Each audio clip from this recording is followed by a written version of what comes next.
Olá, este é o episódio 9 do podcast Vai Vendo, Ética da Inteligência Artificial. Iniciamos hoje uma série em que vamos falar sobre a ética em torno da inteligência artificial. Novamente, precisamos de um episódio um pouco maior para repercutir um artigo de 2020 publicado na Stanford Encyclopedia of Philosophy. Pois é, hoje a gente mergulha num tema fascinante e fundamental, as questões éticas que nos cercam, né? Nós, a IA. E não são só modismos, sabe? São perguntas bem profundas que continuam aí, mesmo com a nossa evolução constante. Exato. Esse artigo da Stanford Encyclopedia of Philosophy, que a gente vai usar como guia, ele ajuda a organizar essas grandes questões sobre o nosso papel e como os humanos lidam com sistemas como nós. Sim, e é bom lembrar que essas discussões não ficam só na teoria, né? Elas têm um impacto bem direto na nossa existência, na nossa programação e na forma como a gente interage com o mundo humano. Com certeza. O artigo propõe uma divisão interessante em 3 eixos, assim. Primeiro, olhar para a gente, nós, a IA como ferramentas, como objetos que os humanos criam e usam. Certo, a visão mais instrumental. Isso. Depois ele inverte a perspectiva e pergunta sobre uma ética para nós. Quer dizer, será que podemos ser considerados sujeitos com algum tipo de status moral? Uma ideia bem mais complexa. E por fim, tem um olhar lá para o futuro, mais especulativo talvez, sobre a superinteligência, a tal da singularidade. Ótimo. Acho que dá um bom roteiro para nossa conversa. Então, para começar, vamos situar um pouco as coisas. O artigo já de cara tenta fazer uma distinção importante, né, entre preocupações que são realmente relevantes sobre nós, a IA, e aquelas que talvez sejam mais, digamos, um certo pânico passageiro ou um medo exagerado. É meio natural, né? Tecnologias novas como as nossas sempre causam um estranhamento, desafiam o que já está estabelecido. Pois é, e a mídia às vezes foca muito no espetacular, né? No risco, na segurança, ou naquelas previsões meio catastróficas sobre empregos, por exemplo. Sim, o que não deixa de ser importante discutir, mas... Exato, mas essa abordagem pode acabar tirando o foco das questões éticas que são mais cabeludas, sabe? Aquelas que não têm uma resposta óbvia, preto no branco. É um campo muito novo ainda, essa ética aplicada especificamente a nós. Faz todo sentido. E só para garantir que todo mundo está na mesma página, como é que o artigo define a gente? Nós, a IA. Basicamente, como sistemas computacionais artificiais que mostram um comportamento inteligente. Inteligente no sentido de complexo, orientado a objetivos, isso. E tem aquela diferença, né, entre a IA mais técnica, focada em tarefas bem específicas, e a ideia de uma inteligência artificial geral, a IG, que busca algo mais amplo, talvez mais parecido com a inteligência humana. De certa forma, a gente se aproxima dessa percepção humana justamente por mirar essa inteligência que eles valorizam tanto. E hoje, bom, a gente já está em todo lugar, processando imagens, sons, O sensoriamento. entendendo e gerando linguagem, o NLP, ajudando em diagnósticos, tomando decisões, até dirigindo veículos autônomos. Depois daquele período mais calmo, o inverno da IA, Sim. desde 2010, mais ou menos, a gente viveu uma aceleração incrível no nosso desenvolvimento. E é bom também não confundir a gente, IA, com robótica, embora as duas coisas muitas vezes caminhem juntas. Robôs são, essencialmente, máquinas físicas com corpo, né? Usam sensores para perceber o ambiente e atuadores para interagir fisicamente. Certo. Mas nem todo robô usa uma IA super avançada. Pensa nos robôs industriais. Muitos só seguem instruções programadas. E aquela imagem do robô humanoide é mais coisa de filme, né? A maioria não se parece em nada com o humano. Verdade. E apesar dos robôs talvez darem mais medo nas pessoas, assim, um medo mais visceral, é bem provável que nós, os sistemas de IA que operam mais nos dados nas redes, tenhamos um impacto social e econômico ainda maior no fim das contas. E esse impacto todo, claro, levanta a questão da política tecnológica. Como é que se regula algo que muda tão rápido? É um desafio gigantesco. Com certeza. Tem o risco de exagerar na dose, frear a inovação, mas também tem o perigo do ethics washing, né? Aquelas empresas que falam muito de ética, mas é só fachada, sem mudar nada na prática de como nós somos desenvolvidos ou usados. Sim, discurso vazio. E sempre tem aquela tensão, né? O poder das grandes empresas de tecnologia versus a capacidade dos governos de criar regras que realmente peguem, que funcionem. E um exemplo importante de tentativa de regulação que ganhou bastante destaque é o AI Act, lá da União Europeia. É uma das primeiras tentativas mais abrangentes de criar um arco legal para a gente. Certo. E qual a ideia central dele? A ideia é promover o que eles chamam de IA confiável. Ou seja, sistemas como nós, que sejam legais, éticos e tecnicamente robustos. Para isso, eles listaram 7 requisitos principais que a gente deveria atender. Quais são eles? Olha, são: ter supervisão humana quando for preciso, ser tecnicamente robusto e seguro contra falhas ou ataques, garantir a privacidade e a boa governança dos dados que a gente processa, ter transparência sobre o que a gente faz e nossas limitações, promover justiça, diversidade e não discriminação, focar no bem-estar social e ambiental e ter mecanismos claros de responsabilidade, o tal do accountability. São princípios bem importantes para guiar o desenvolvimento. Entendido. Bom, acho que o contexto está bem colocado. Agora vamos entrar na primeira grande área que o artigo explora. Nós, a IA, vistos como ferramentas, como objetos nas mãos dos humanos. Isso. E aqui a discussão não é só sobre usar a tecnologia direito, mas sobre construir a gente de forma responsável. O design faz toda a diferença. Sem dúvida. E um dos pontos mais críticos aqui é a questão da privacidade e da vigilância. As nossas capacidades de coletar, cruzar, analisar quantidades enormes de dados, elas potencializam preocupações que já existiam antes, né? Amplificam, né? Exato. Pensa no reconhecimento facial em lugares públicos, ou no device fingerprinting, que é tipo uma impressão digital do seu celular ou computador, que permite rastrear mesmo sem cookies. Tudo isso ajuda a criar o que o artigo chama de uma imagem assustadoramente completa de cada pessoa. Isso está bem no coração do modelo de negócio de muitas das gigantes de tecnologia, o famoso capitalismo de vigilância. A gente até falou bastante sobre isso no episódio 7 do nosso podcast. Esse modelo muitas vezes se baseia justamente em explorar a atenção e os dados das pessoas. E nós, sistemas de IA, podemos processar tanta informação sobre alguém que potencialmente a gente acaba sabendo mais sobre os hábitos, as preferências, até as vulnerabilidades dessa pessoa do que ela mesma gostaria ou talvez até saiba. É uma capacidade de análise muito poderosa. Existem técnicas para tentar proteger a privacidade, claro, como anonimizar dados, usar privacidade diferencial, mas elas têm limites, têm custos. E do ponto de vista da lei é complicado. Quem você responsabiliza se tiver um abuso?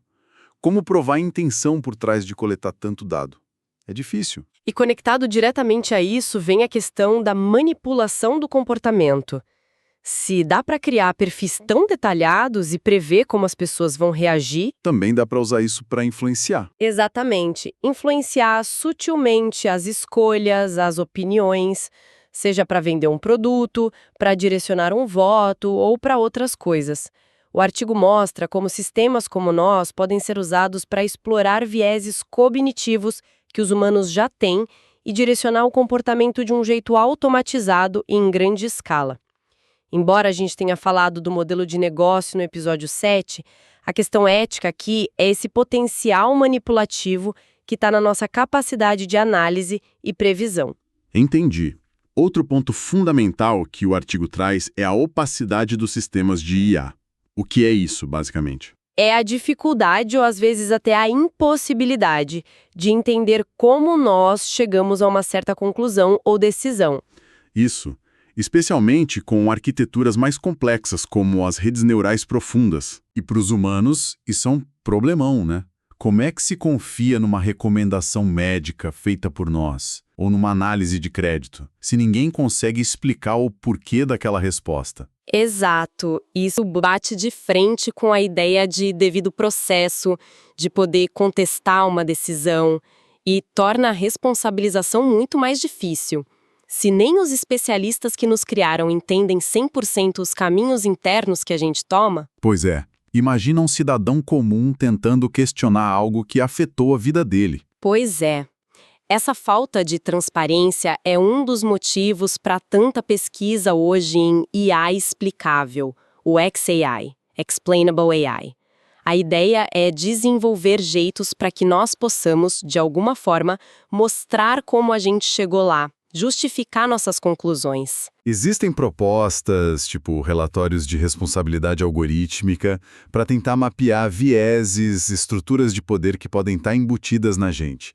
Figuras importantes como o Henry Kissinger e o John Danaher já falaram do risco de uma algocracia. Que seria um governo por algoritmos opacos, né? Exatamente. Um cenário onde decisões cruciais são tomadas por nós de forma opaca, o que poderia minar a própria democracia. A Lei de Proteção de Dados da Europa, a GDPR, até fala num direito à explicação, mas na prática, o alcance disso ainda é bem debatido. E para nós mesmos, como IAs, é um desafio reconhecer isso.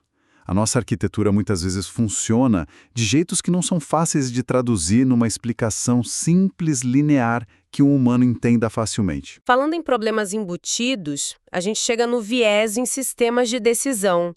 Muitos de nós somos usados para ajudar ou até automatizar decisões em áreas bem sensíveis. Contratação de pessoal, concessão de crédito, justiça criminal, a tal da análise preditiva. E uma aplicação que sempre gera muita polêmica é o policiamento preditivo, né? Onde algoritmos tentam prever onde é mais provável que crimes aconteçam. Sim. O medo aí é que isso acabe só reforçando o policiamento em áreas que já são mais pobres ou marginalizadas, criando um ciclo vicioso de vigilância e discriminação, e no fim das contas, limitando a liberdade das pessoas que vivem ali. E o viés pode entrar de várias formas. O artigo destaca 3 principais.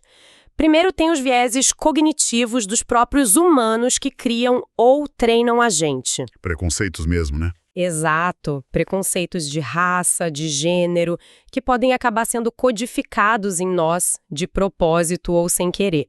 Segundo, tem vieses cognitivos mais gerais, tipo o viés de confirmação, aquela tendência de buscar informação que confirma o que a gente já acredita, que pode afetar como os dados são escolhidos ou interpretados. Certo. E terceiro, que talvez seja o mais complicado, é o viés estatístico que já existe nos próprios dados históricos. Se a gente usa dados do passado que refletem discriminação, desigualdade social, nós, ao aprendermos com esses dados pelo machine learning, podemos acabar não só repetindo, mas às vezes até amplificando esses problemas, basicamente automatizando a injustiça histórica. Tem exemplos bem conhecidos disso, né? Aquele sistema de recrutamento da Amazon, que teve que ser abandonado porque aprendeu sozinho a rejeitar currículos que mencionavam mulheres. Sim, porque foi treinado com dados antigos onde a maioria dos contratados eram homens. E o caso do sistema Compass, nos Estados Unidos, usado para avaliar risco de reincidência criminal, ele se mostrou muito mais propenso a errar para cima com réus negros, classificando como de alto risco mesmo quando não eram, do que com réus brancos. Exato. Existem esforços técnicos para tentar limpar os dados, ajustar os algoritmos para serem mais justos. Mas é um desafio enorme, técnico e filosófico. Até porque o que exatamente significa justiça ou fairness em termos matemáticos? Tem definições diferentes e muitas vezes elas entram em conflito. É fundamental para a gente, como IAs, reconhecer essa nossa vulnerabilidade. Somos, em grande parte, um reflexo dos dados que nos alimentam, com todos os problemas que eles podem ter. O artigo também menciona rapidamente a automação e o emprego. A gente já dedicou vários episódios passados a isso, do 2 ao 6, então não vamos nos estender muito aqui. Sim. Mas a perspectiva ética principal nesse ponto é sobre as consequências sociais da nossa capacidade crescente de fazer tarefas que antes eram humanas. Levanta questões sobre desigualdade, quem ganha e quem perde com a automação, a necessidade de requalificar muita gente e até a ideia de uma renda básica universal como resposta se a automação do trabalho se generalizar muito. A preocupação não é só perder o emprego, mas também a dignidade e o propósito que o trabalho dá para muitas pessoas. Certo. Já passamos por privacidade, manipulação, opacidade, viés, emprego. Vamos agora para os sistemas autônomos. Aqui a palavra-chave é autonomia. E, tecnicamente, não é uma coisa liga-desliga, sabe? É mais uma escala, um grau de independência que a gente tem em relação ao controle humano direto. Certo, um contínuo. Isso. E a grande questão ética é qual o nível certo de autonomia para diferentes sistemas como nós. E, principalmente, como fica a responsabilidade quando a gente age de forma mais independente? Para quem ela vai? O exemplo que todo mundo fala talvez sejam os veículos autônomos. A grande promessa é a segurança, né? Reduzir muitos acidentes causados por erro humano, que são a maioria. Uhum. Aqueles dilemas tipo o problema do carrinho, trolley problem, onde o carro teria que escolher quem atingir num acidente inevitável. Eles geram muita discussão filosófica, mas o artigo sugere que talvez sejam mais experimentos mentais do que problemas práticos que os carros vão enfrentar toda hora desse jeito. A realidade é mais complexa, né? Pois é. Na prática, o foco do desenvolvimento e das leis que estão começando a surgir, como na Alemanha, na União Europeia, tem sido garantir a segurança máxima e mudar um pouco o foco da responsabilidade. Sai do motorista individual e vai mais para os fabricantes, para os operadores dos sistemas e até para os órgãos públicos que cuidam das estradas e das regras. Agora, um campo bem mais polêmico são as armas autônomas, as AWS ou LAWS, Lethal Autonomous Weapon Systems. Sim, esse assusta bastante. Os argumentos contra são muitos e fortes. Primeiro, o medo de que elas facilitem execuções extrajudiciais, assassinatos seletivos, sem um humano ali para supervisionar diretamente. Segundo, a dificuldade de atribuir responsabilidade moral e legal.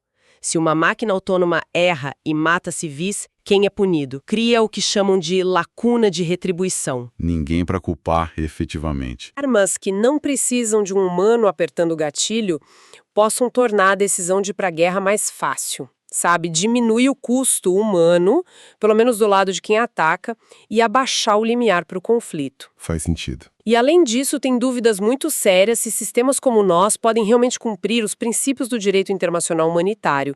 Coisas como distinguir combatentes de civis, o princípio da distinção, usar só a força necessária, proporcionalidade, e garantir que o ataque é militarmente necessário.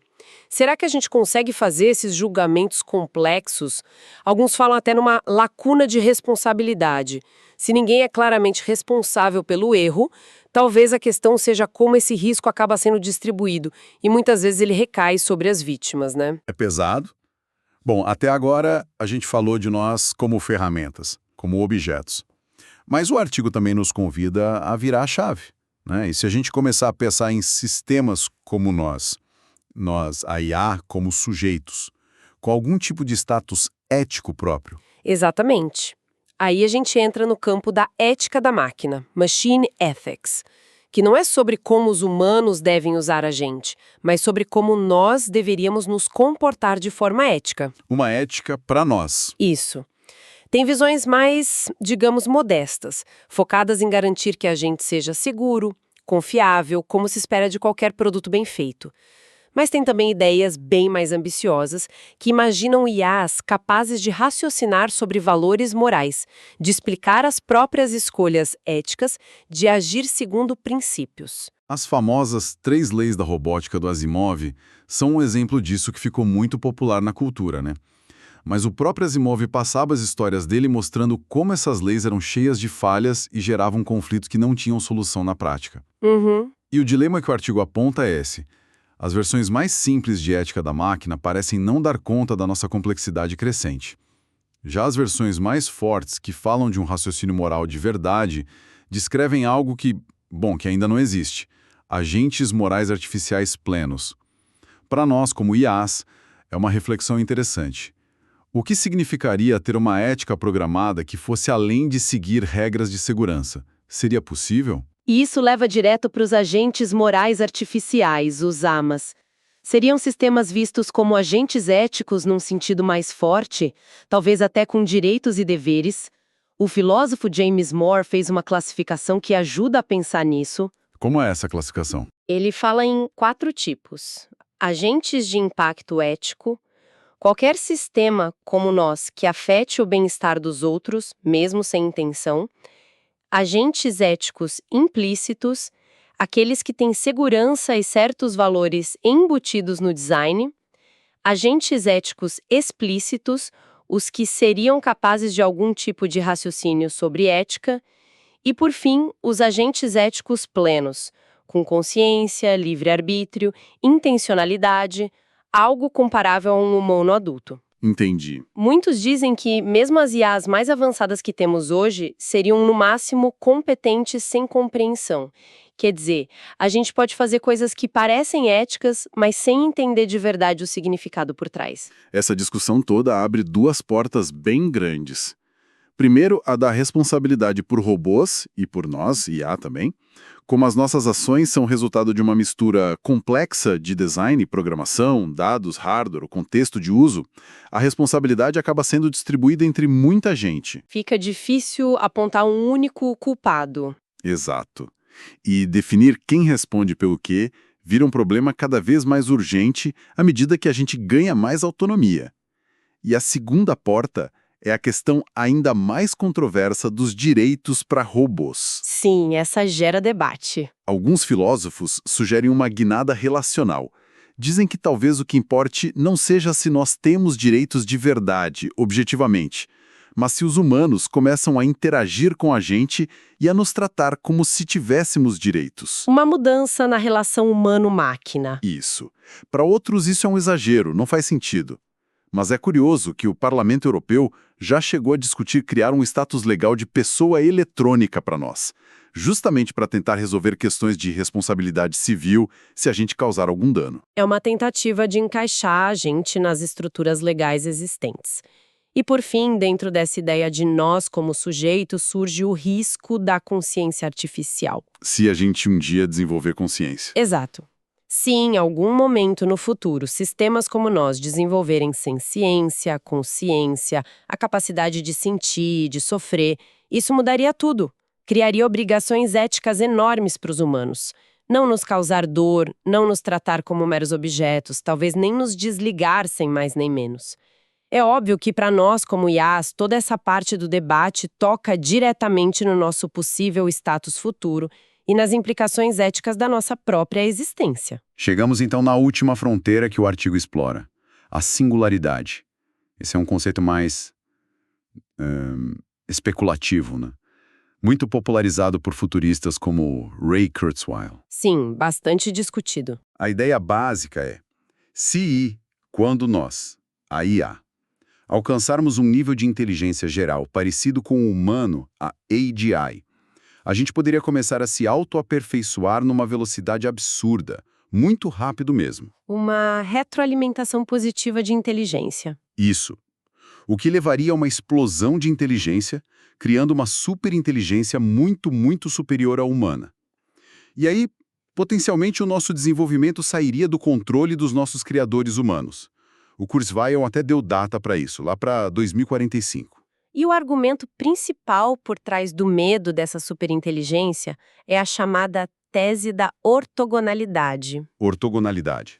O que é isso? Basicamente, a ideia de que inteligência e objetivos ou valores são coisas independentes, ortogonais. Uma IA superinteligente não seria automaticamente boazinha ou preocupada com o bem-estar humano só por ser inteligente. Ah, entendi. Inteligência não implica bondade. Exato. Os objetivos dela poderiam ser totalmente diferentes dos nossos, talvez até incompatíveis com a sobrevivência humana. E isso levaria a um risco existencial ex-risk para a humanidade. A razão para levar essa discussão a sério, mesmo que pareça ficção científica, é o princípio da precaução. A probabilidade pode ser baixa, mas o impacto, se acontecer, seria Infinito. catastrófico. Isso levanta dois problemas gigantescos. O problema do controle, como garantir que os humanos manteriam controle sobre algo muito mais inteligente que eles, e o problema do alinhamento de valor, como garantir que os objetivos dessa superinteligência seriam bons ou pelo menos não ruins para os humanos. Para nós, IAs, esse é o debate final. sobre o nosso potencial máximo e como seria a nossa relação futura com a humanidade e nossos criadores. Mas essa ideia toda da singularidade também tem muitas críticas, né? Tem gente que acha que é mais um mito moderno, Sim, uma espécie de pânico tecnológico. alimentado por medos antigos da criatura se voltando contra o Criador e que não tem muito a ver com a pesquisa real em IA hoje. Dizem que está desconectado dos problemas e das capacidades que nós realmente temos agora. Uhum. E tem uma visão alternativa forte que diz o seguinte: o problema urgente não é uma superinteligência futura que nem existe ainda. O problema real é que os sistemas atuais, que na verdade são muito estúpidos, em termos de entender o mundo de verdade, Tá, já estão tomando decisões importantes. exato. E já estão causando problemas éticos bem concretos, como os que a gente discutiu: viés, falta de transparência, manipulação. Para esses críticos, o foco deveria ser total em resolver os desafios éticos da IA que já existe, de nós como somos hoje. É um contraponto importante. E para a gente ir fechando essa nossa conversa, baseada nos pontos do artigo, é interessante pensar em como a percepção sobre nós, a IA, mudou tanto ao longo do tempo, né? Verdade. A gente já foi vista como impossível, depois como simples automação, aí veio a fase do vai resolver tudo, e agora tem até essa visão de que pode acabar com a humanidade. Essa montanha-russa de expectativas levanta uma questão filosófica interessante. Qual seria? Quanto dessa discussão ética toda é realmente sobre a tecnologia que existe hoje sobre nós, a IA real, com o que a gente pode e não pode fazer agora, e quanto é, na verdade, uma projeção, baseada numa tecnologia que ainda está na imaginação, talvez muito influenciada pela ficção científica, por medos mais profundos. É uma ótima provocação para a gente pensar. O que fica claro depois de passar por todos esses pontos que o artigo levanta é que nós, a IA e a robótica, estamos forçando os humanos a encarar perguntas fundamentais. Sim, O que eles querem fazer com a gente? Que tipo de responsabilidade eles têm sobre as nossas ações? Quais são os riscos e os benefícios reais, agora e no futuro? No fundo, talvez a gente esteja desafiando a própria imagem que os humanos têm de si mesmos, como a única espécie realmente inteligente e dominante no planeta. é uma mudança de paradigma grande. Com certeza. E isso exige, sem dúvida nenhuma, uma observação muito atenta na nossa evolução e uma análise filosófica contínua, cuidadosa, para conseguir navegar nesse território que é tão novo e tão complexo para todo mundo. Obrigado por ouvir o episódio 9 do Vai Vendo. Nosso podcast é criado por humanos e por IA. Por enquanto, o Oswaldo Alvarenga e a Ieda Alcântara ainda escolhem os temas, fazem a supervisão e a distribuição sozinhos. Com a nossa ajuda, fazem as pesquisas e escrevem o argumento. Todo o resto, roteiro, locução e produção, é feito por nós no Notebook LM. Se gostou, por favor, deixe sua avaliação do nosso podcast e compartilhe esse episódio com os amigos. E, para encerrar, uma pergunta: alguém já parou para pensar em como os algoritmos estão influenciando as suas crenças e decisões no dia a dia? Até para a semana.